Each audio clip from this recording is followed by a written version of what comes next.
أسعار الحديد والأسمنت زادوا بنسبة كبيرة، وده خلى إن تكلفة أي مشروع جديد كانت تزيد. الدولار وقتها وصل لأكتر من 7 جنيه، يعني تكلفة أي خامة مستوردة زادت بنسبة كبيرة. السوق نفسه كان متوتر، المستثمرين متوقفين والمشترين مترددين. الطلب قل وفضلت الأسعار تزيد، والحكومة من ناحيتها عملت شوية تغييرات زي قانون الضريبة العقارية اللي بيقول إن كل عقار يدفع 10% من إجمالي القيمة الإيجارية السنوية. وبالمناسبة القانون ده ما اتطبقش. ليه؟ الناس اعترضت عليه. وكمان قانون تملك الأراضي في سيناء اللي بيقول ممنوع أي حد مش مصري من أبوين مصريين إنه يتملك أرض هناك، ويقال وقتها إن السبب كان أمني.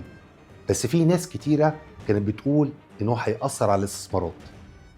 وكمان مشروع تنمية إقليم قناة السويس اللي اتقال إنه هيوفر حوالي 40,000 فرصة عمل واستثمارات توصل ل1.5 مليار دولار، بس على أرض الواقع المشروع ما اتعملش.